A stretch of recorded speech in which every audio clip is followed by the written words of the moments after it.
বিশ্ব যখন ইরানকে ঘিরে পরমাণু আলোচনায় ব্যস্ত, তখন নীরবেই এগোচ্ছে দেশটির সামরিক প্রস্তুতি।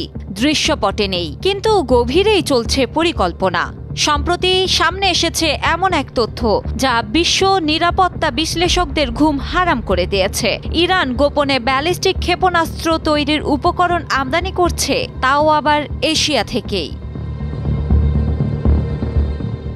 ওয়াল স্ট্রিট জার্নালের এক প্রতিবেদনে বলা হয়েছে, ইরান চীন থেকে বিপুল পরিমাণ অ্যামোনিয়াম পারক্লোরেট অর্ডার করেছে। এই রাসায়নিক পদার্থটি সলিড ফুয়েল ব্যালিস্টিক ক্ষেপণাস্ত্র তৈরির মূল উপাদান। চীন থেকে যদি সম্পূর্ণ চালান পৌঁছে যায়, তবে ইরান অন্তত 800টি ব্যালিস্টিক ক্ষেপণাস্ত্র তৈরি করতে পারবে, যা বড় ধরনের সামরিক প্রস্তুতির ইঙ্গিত দেয়। এই উপাদানগুলো আমদানি হচ্ছে হংকং ভিত্তিক একটি প্রতিষ্ঠানের মাধ্যমে। প্রতিষ্ঠানটির নাম লায়ন কমোডিটিস হোল্ডিংস লিমিটেড। তাদের সহযোগী ইরানি প্রতিষ্ঠান পিশগামান তেজারাত রাফিনেভিন এই অর্ডার দিয়েছে। যদিও এখনো পর্যন্ত প্রতিষ্ঠান দুটির পক্ষ থেকে আনুষ্ঠানিক কোনো বক্তব্য পাওয়া যায়নি।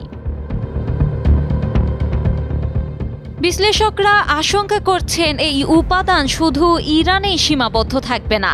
এর একটি অংশ মধ্যপ্রাচ্যের হুতি বিদ্রোহীদের হাতেও পড়তে পারে, যারা সম্প্রতি ইসরায়েলের দিকে ক্ষেপণাস্ত্র নিক্ষেপ করেছে। তবে বড় অংশটি ইরানেই ব্যবহার হবে বলে ধারণা করা হচ্ছে, কারণ দেশটি সম্প্রতি ইসরায়েলি ড্রোন হামলায় ধ্বংস হওয়া ক্ষেপণাস্ত্র কারখানাগুলো পুনর্গঠন করছে।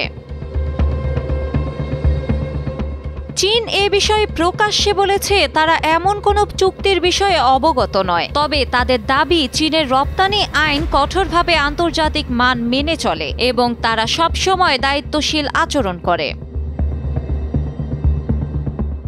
এই ঘটনায় স্পষ্ট, মধ্যপ্রাচ্যে আবারও উত্তেজনার আগুন জ্বলতে পারে। ইরানের এই গোপন সামরিক তৎপরতা শুধু ইসরায়েল নয়, পুরো বিশ্বের জন্য উদ্বেগের কারণ হয়ে উঠতে পারে। এখন দেখার বিষয়, আন্তর্জাতিক মহল এই সংকেতকে কতটা গুরুত্ব দিয়ে নেয়।